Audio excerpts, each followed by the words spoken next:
Добрый день, уважаемые друзья, коллеги, с кем мы работали, с кем создавали фонд, ну и те, кто сегодня принимает активное участие в работе.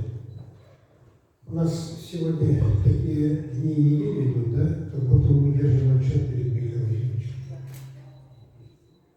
Все идеи, мысли, даже вот я дам обозначить как министр экономики, это тоже была идея создать Министерство экономики. Вот. И сегодня мы практически говорим только о тех объектах, о тех мероприятиях, организациях, учреждениях, которые были созданы, которые, собственно, были в его голове сначала созрели, а потом пошли в жизнь. Но нам довелось это все реализовать. Фонд будущего поколения Владимир Анатольевич с самого начала показал два указа Ельцина о фонде российского значения. Вот. Это было связано с тем, что по распаду Советского Союза на руках в российских хранилищах остался фонд, валютный, золотой, каменный фонд Советского Союза. Приняв на себя все обязательства страны Советов, Россия в том числе и этот фонд оставил у себя. И тут попутно созрела мысль о том, что в этом фонде значительная часть ресурсов добыта нашими якутянами на нашей земле. И они пополнили в значительной мере, пополнили копилку. Ну и Михаилу Ефимовичу пришла такая большая светлая идея, и я решу часть оттуда средств, чтобы были возвращены для развития республики в целом. И из них часть была направлена вот на виде средств фонда будущего поколения. Ну, в то время надо было догадаться. Мы все родились в Советском Союзе, сделаны в СССР. У нас мозги сели в другом направлении, чем даже сегодня. Хотя мы сейчас по многих мыслях возвращаемся обратно. Вот, но тем не менее, надо было додуматься до этого.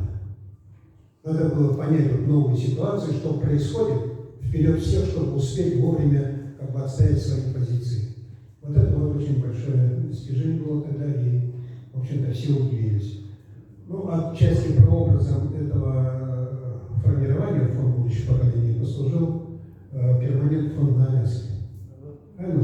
Оттуда Дэвид Росс даже сюда приезжал вот, и рассказал о том, что такой фонд существует. Ну и Михаил Ефимович опять это взял себе в голову. И вот когда вот эта ситуация стала разворачиваться, он как раз это уже поставил. И сам было название фонд будущих поколений. Его не было нигде в мире, только вот у нас родился такой. Ну еще одна такая замечательная для нас открытие.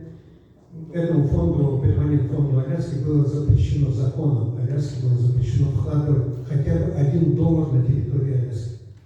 Это было неожиданно. Но на самом деле это финансовый фонд, который должен был накопленные свои средства вкладывать по всему миру в самые эффективные проекты.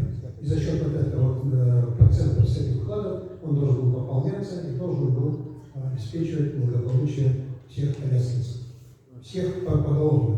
Вчера родился, он уже аляскинец. Самый древний старик, он тоже аляскинец.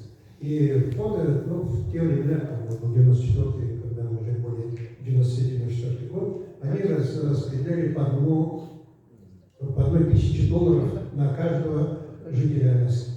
Вот в этом увидели свое предназначение.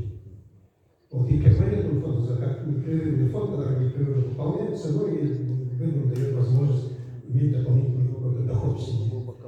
Вот, независимо от того, сколько там человек в семье.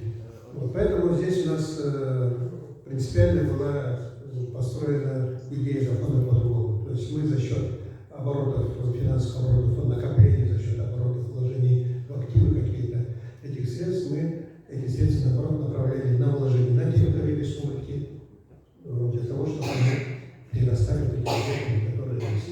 Поэтому за инициатив, который сейчас пошли, я думаю, мы все, и тогда стоял, у истоков, кто работал с этим фондом, и Владимир Анатольевич с большим удовольствием почувствовал, доложили о том, что Михаил Ефимович, все в порядке, он живет и будет жить. Поэтому думаю, что мы еще будем долго пользоваться возможностями, которые нам этот фонд предоставил, и той идеей, которую хотели Михаил Ефимович.